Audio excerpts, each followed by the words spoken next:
y ortomolecular. Ahora sí solicitamos al doctor Rashid pase el atril para darnos su ponencia sobre salud, una asignatura pendiente. Por favor, doctor Rashid. Bueno, gracias. Buenas tardes, me toca abrir, no es fácil. Quiero agradecerle en primer lugar a los organizadores, a la Sociedad de Medicina Biológica, esta generosidad que tienen siempre para conmigo, para que les comente algunas cuestiones que a veces no tienen que ver solamente con la medicina biológica. Y quiero agradecer la presencia del doctor Barreiro, para mí es un honor, compañero y amigo, que esté acá con nosotros. Seguramente cuando uno que no practica la medicina biológica está frente a ustedes, dice: ¿por qué estoy acá? La primera pregunta, autorreflexiva: ¿por qué estoy yo charlando con todos ustedes? Porque a todos nos atraviesa una misma preocupación, que es aquella que tiene que ver con la caída de determinados valores que tienen que ver con la salud, justamente. Porque en realidad lo que ha pasado con la salud en los últimos años, los últimos 40, 50 años fundamentalmente, ha sido que la salud se ha transformado en un elemento aleatorio a la práctica médica. La práctica médica se ha concentrado en la enfermedad, no en la salud, lo cual ha cambiado absolutamente el paradigma. Y esto me parece que es una reflexión importante para empezar una serie de disparadores que yo les quiero dejar, porque esta es una de las batallas más importantes que tenemos que librar los médicos en el futuro, en la medida en que la medicina ha sido tergiversada, ha sido de alguna manera traficada por justamente los mercaderes del lucro.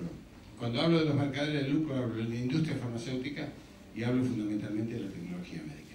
Ambas pinzas, ambos elementos, ambas circunstancias que se han acrecentado en los últimos años han sacado al médico de su rol integrativo de relacionarse profundamente con el ser humano y de estar cerca de lo que está provocando los dolores, los padeceres, los signos, los síntomas que padece el paciente que se nos acerca.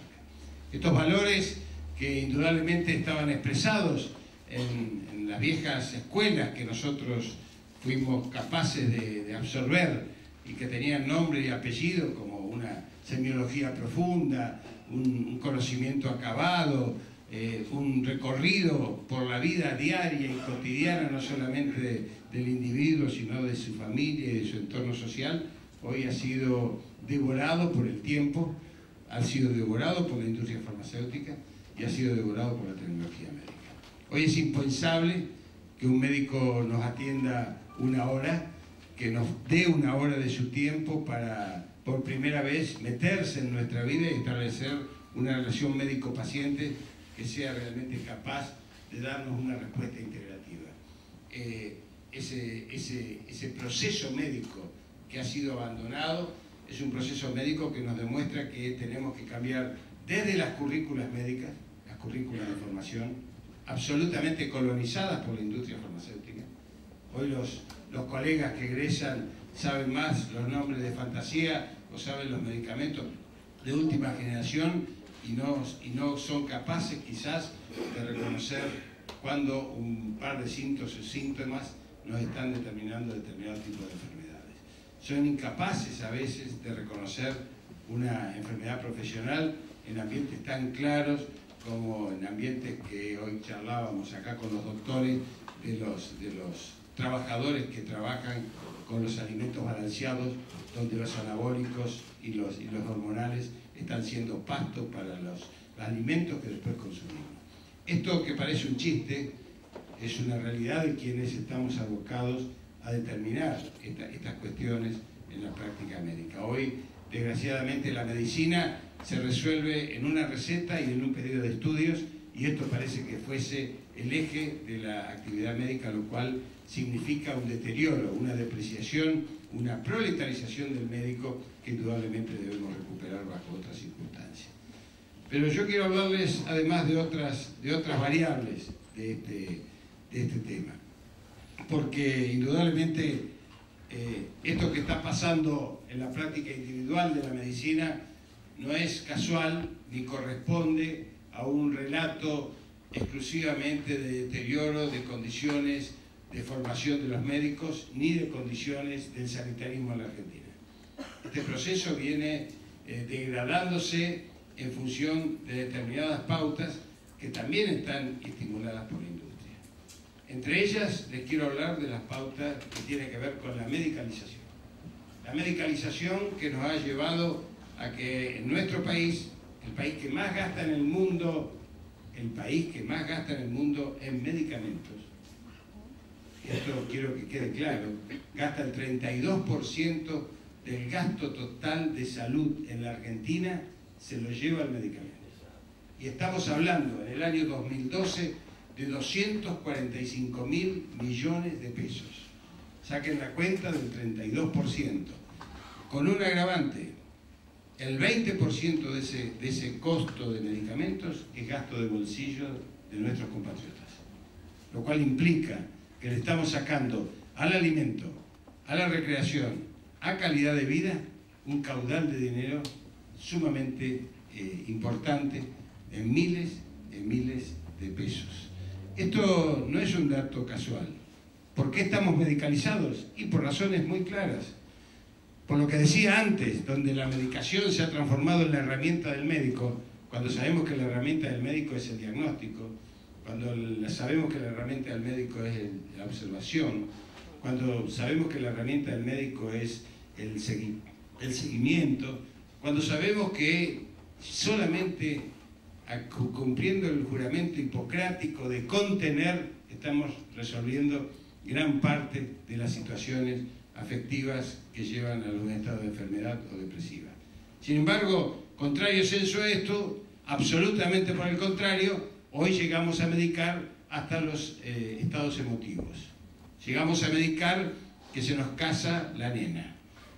Se nos casa la nena, la mamá está nerviosa, hay que medicarla. Se nos casa, se nos muere un ser querido y en vez de hacer el duelo como corresponde hay que medicarlo para que no sufra, para que no se entere. Lo hacemos dormir hasta después de haberlo velado.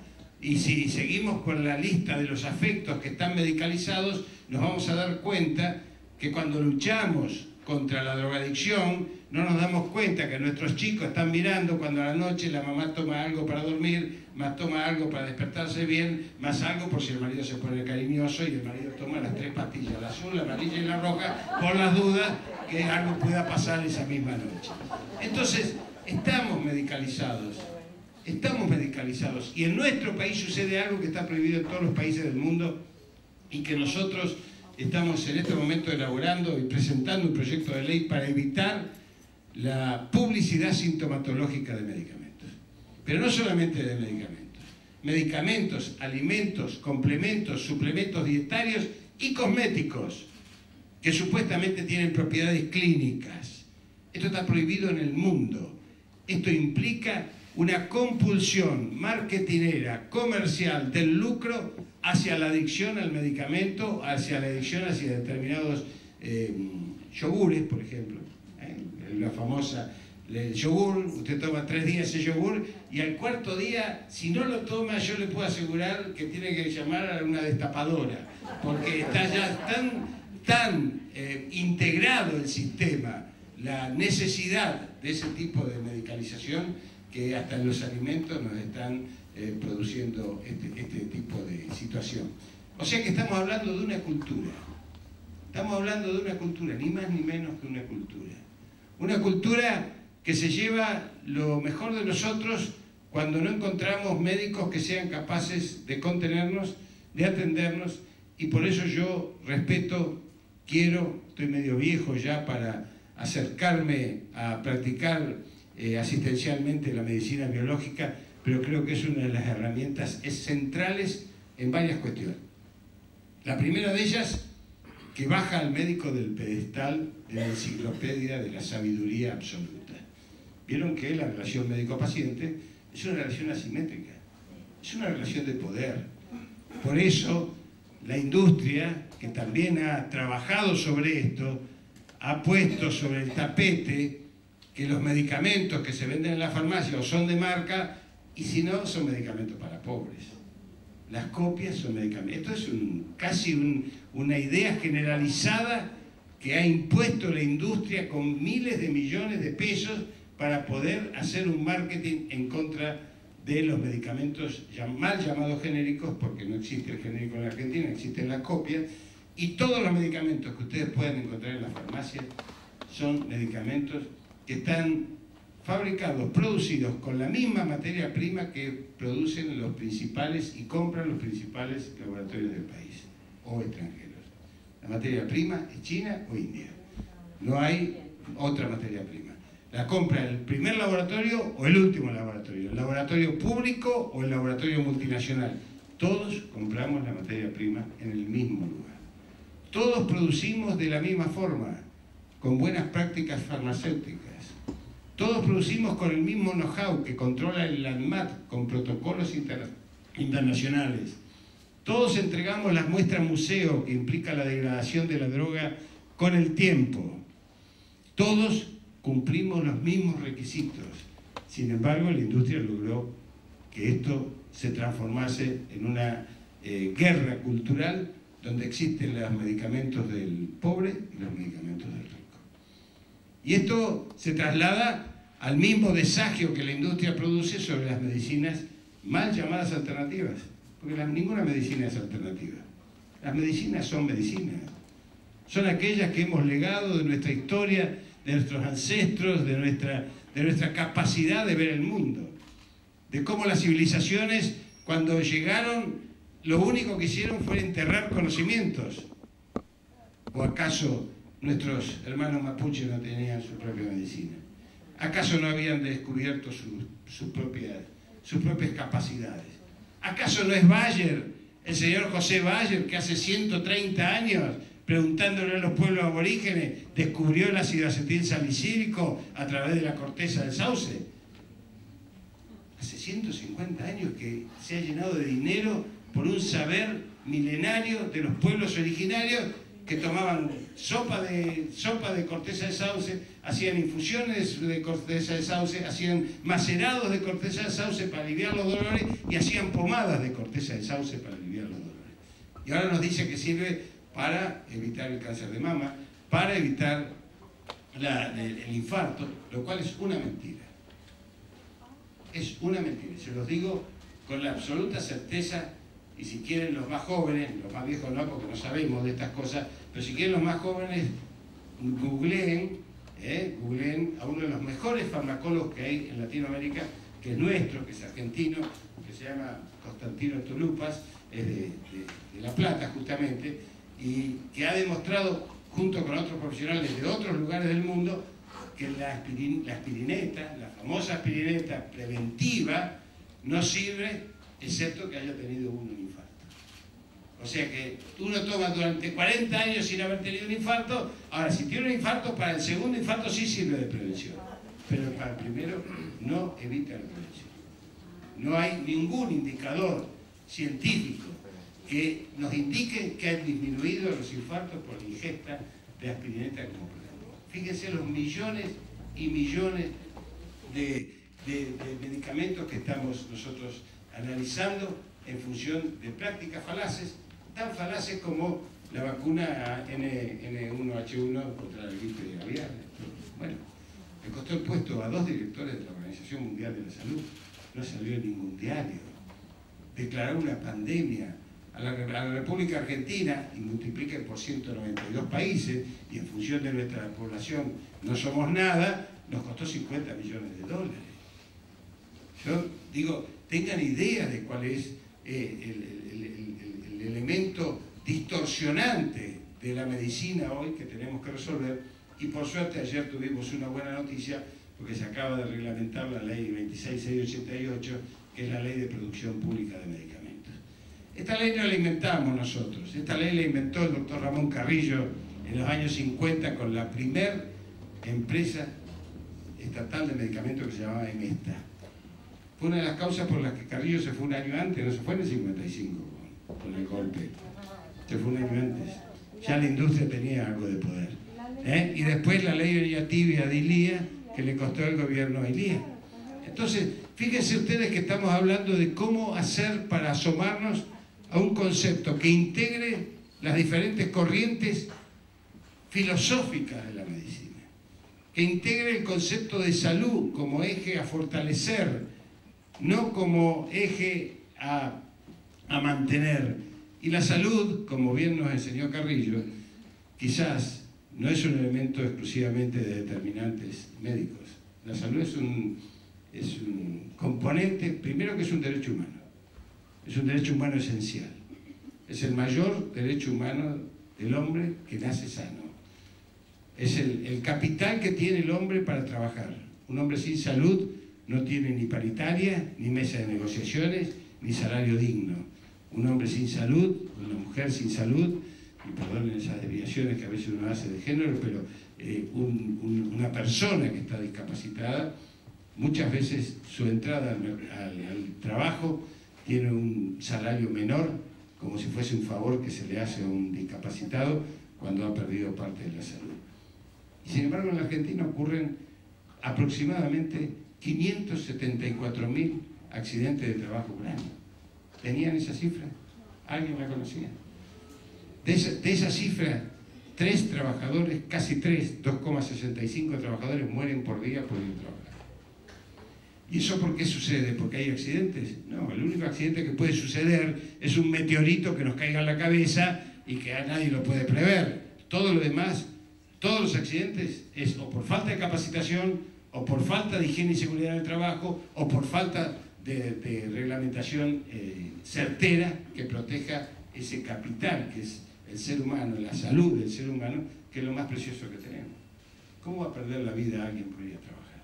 Es impensable.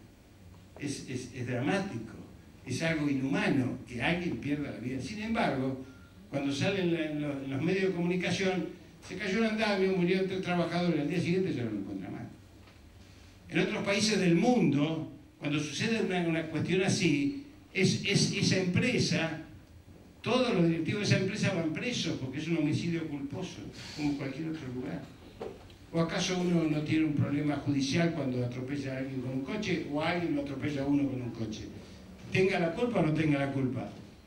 Y sin embargo, cuando no hay elementos de seguridad que protejan al hombre, resulta que no tenemos ninguna causa judicial abierta porque supuestamente nadie es responsable de esa situación. Hoy estamos en un debate muy certero. Hoy estamos en un debate muy firme. La Argentina tiene en su salud pública un deterioro fundamental, que viene de 40 años. Y no es producido solamente por faltas de políticas locales, porque no hay políticas locales, siempre hay políticas internacionales y hay gobiernos más o menos serviles para seguirlas. Esto es un dato de la realidad.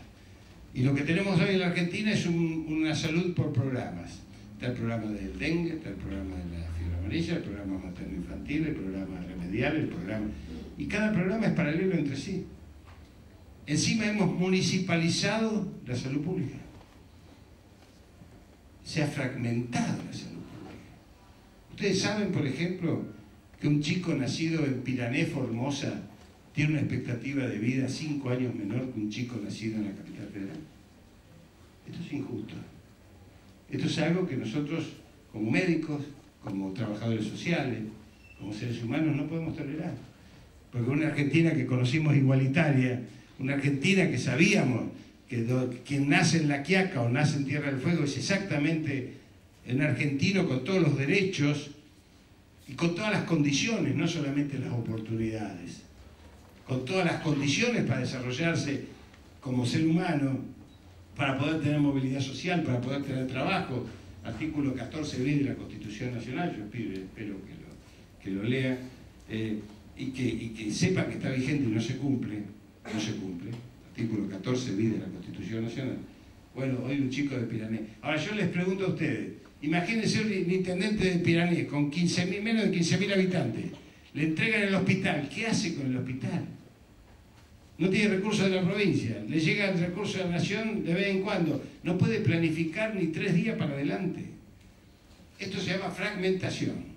O sea que el primer desafío que tenemos hoy en salud en la Argentina es tratar de rehacer un plan nacional de salud que integre absolutamente todos los sectores de la salud a nivel federal y que protocolice la atención médica para evitar la dispersión de tratamientos y para evitar incluso esto que está sucediendo, que es la gran amenaza del siglo XXI.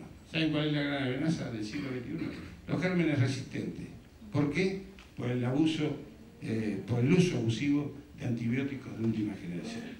Hoy el antibiótico de última generación es usado en forma prácticamente cotidiana, por el precio que tiene, por los beneficios directos e indirectos que le da a los médicos que lo recetan, y entonces estamos creando resistencia a futuro de bichos que seguramente nos van a sobrevivir a nosotros como humanidad si seguimos en este camino, porque se van a hacer absolutamente resistentes. Quiero hacer dos reflexiones finales.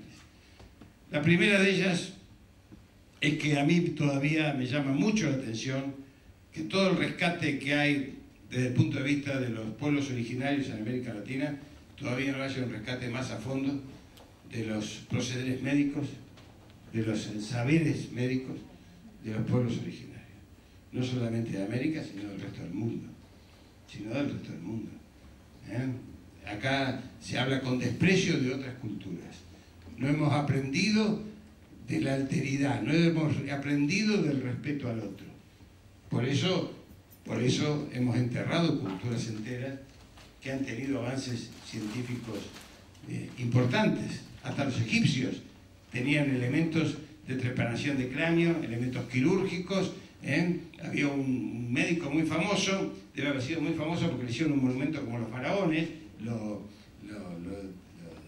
hicieron dignatario, que se llamaba Homotep, que tenía incluso la capacidad de saber cómo se reproducía el hombre, y tenía hasta vajillas para recoger el semen, y no sé qué haría, pero está grabado en la piedra, la vajilla, el hombre en erección, eyaculando, y la mujer también desnuda de frente, y uno se imagina que estaría probando algo que tuviese que ver con la procreación. Bueno, vaya a saber.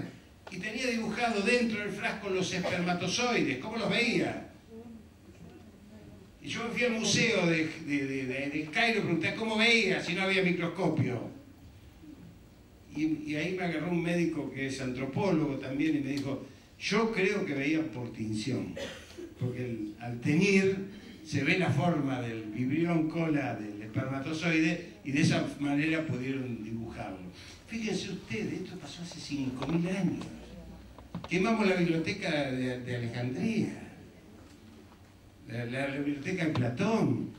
Estos conocimientos que hoy estamos redescubriendo en aquel homenaje tardío que le estamos haciendo a los pueblos originarios, en la medicina tiene una profunda importancia. ¿Por qué tiene importancia? Mire, hay dos médicos argentinos que yo los respeto y los quiero mucho, que son el doctor Jorge Alonso y el doctor Hugo Goldberg, que han escrito 2 libros sobre fitoterapia. Son un libro sobre fitoterapia de toda América Latina, con las propiedades clínicas de todas las plantas de América Latina. Un libro que está traducido a 13 idiomas. Y acá nosotros, ¿alguien lo conocía? Aparte desde que yo se lo dije. Hugo Goldberg y Jorge Alonso. Titulares de fitoterapia en la UBA, una cátedra posgrado.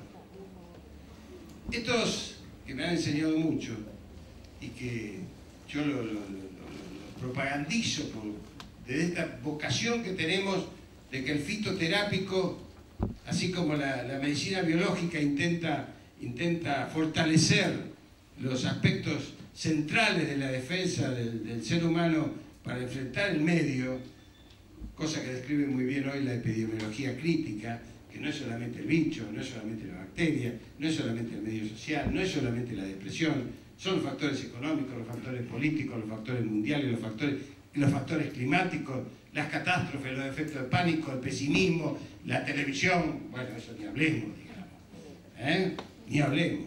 Entonces, todo esto en el fitoterápico se resume en una pugna que hay ahí nuevamente de poder. ¿Por qué una pugna de poder?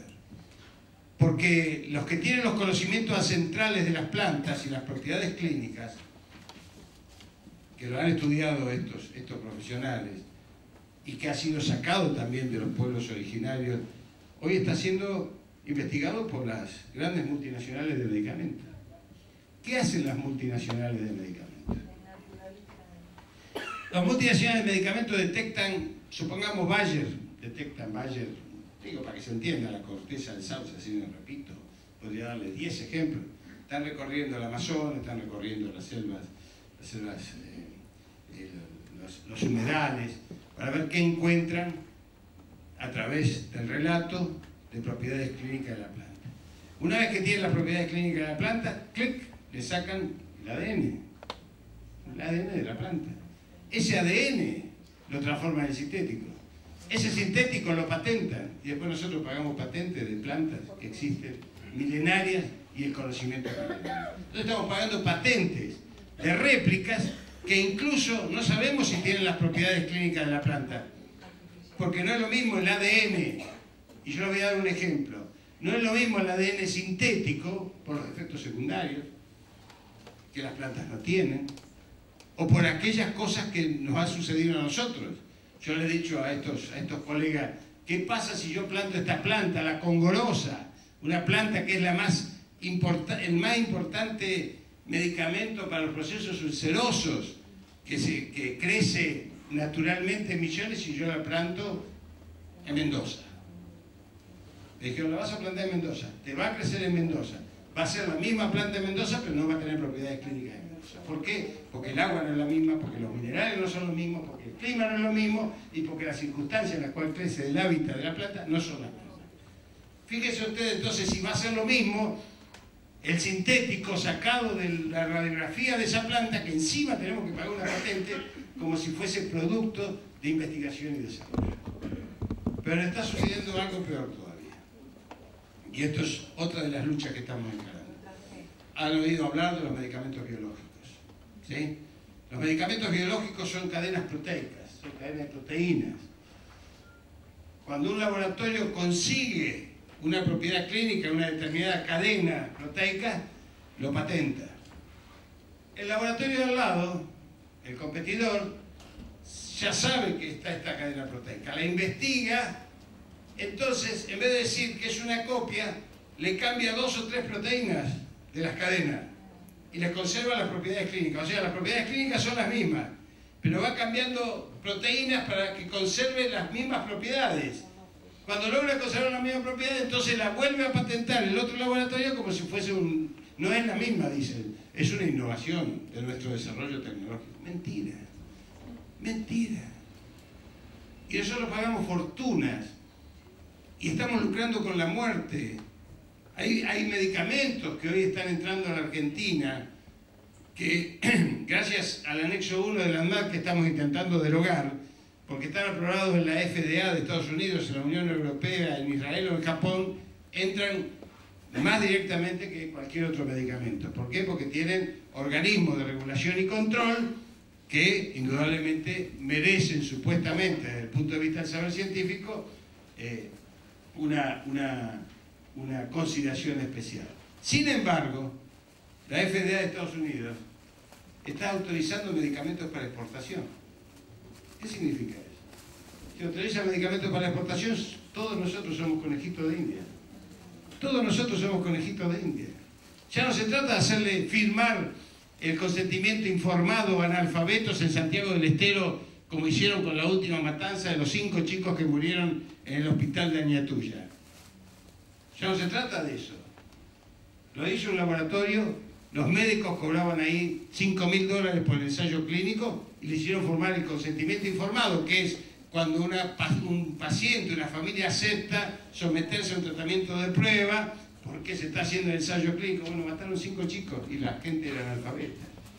No sabían ni lo que estaban dando, ni se enteró. Entonces esto está pasando hoy en la Argentina, esto pasa. Por eso es tan importante lo que ustedes están haciendo hoy desde el punto de vista de la medicina biológica, porque indudablemente incorpora aquello que anhelamos fundamentalmente quienes estamos en las luchas sociales, en las luchas sanitarias, en las luchas médicas, que es volver a recuperar la salud y al hombre como centralidad.